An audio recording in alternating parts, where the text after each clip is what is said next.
ഈ പഠിപ്പ് കഴിഞ്ഞിറങ്ങിയാൽ നിങ്ങൾക്കൊരു ജോലി കിട്ടുമോ, ഇല്ലെങ്കിൽ ഒരു പ്രൊഫഷണലി എൻ്റർ ചെയ്യാൻ വേണ്ടി എന്തെങ്കിലും ഒരു പോയിന്റ് 10 2 നമുക്ക് ജോയിൻ ചെയ്യാം.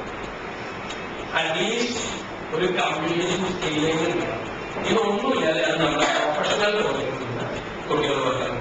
ഒരു നോർമൽ ഗവൺമെന്റ് ഡിപ്ലോമ എഞ്ചിനീയറിംഗ് കോളേജിൽ നടക്കുന്ന കുട്ടി പ്രൊഫഷണൽ കൊടുക്കാൻ വേണ്ടിയാണ്.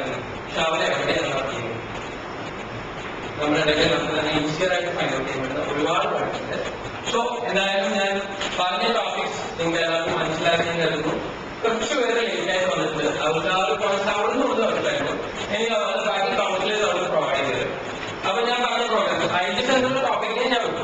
ഇങ്ങനെ ഒരു പ്രോഗ്രാമിലുള്ള പ്രൊഫഷണൽ കോഴ്സാണ് ഞാനും നിങ്ങളും പഠിച്ചിരുന്നെങ്കിൽ ബെനിഫിറ്റബിൾ ആയിട്ട്, അതായത് ഒരു ജോലിക്ക് വേണ്ടി തിരഞ്ഞു നൽകേണ്ടി വരുമായിരുന്നില്ല എന്നാണ് നമ്മുടെ അഭിപ്രായം. തീർച്ചയായും എനിക്ക് എത്ര പേർക്ക് ഈ ഒരു പ്രോഗ്രാമിനോട് ഇൻട്രസ്റ്റിംഗ് ആയിട്ട് തോന്നുന്നത് ജസ്റ്റ് ഒന്ന് കാര്യം നോക്കാം. ഇങ്ങനെ ഒരു പ്രോഗ്രാമിനോട് ചോയ്സ് കിട്ടിയാൽ എന്തിനാണ് ഇൻട്രസ്റ്റഡ് ആയിട്ടുള്ള എത്ര പേര്? രണ്ടുപേരെ വളരെ ലേറ്റ് ആയിട്ടാണ് വന്നത്. കുറച്ച് അറിവില്ലേ, അതാണ് പകുതി ഓക്കെ പകുതി കോപ്പറേറ്റ് ചെയ്തത്. അപ്പൊ ഇത്രയും നേരം എന്നെ സഹായിച്ചത് നിങ്ങൾ എല്ലാവർക്കും ഞാൻ വളരെ താങ്ക്സ് പറയുന്നു. ഞാൻ എടുത്ത സെമിനാർ ടോപ്പിക്കിന്റെ എല്ലാ ഇൻഫർമേഷൻസും നിങ്ങൾക്ക് മനസ്സിലായെന്ന് ഞാൻ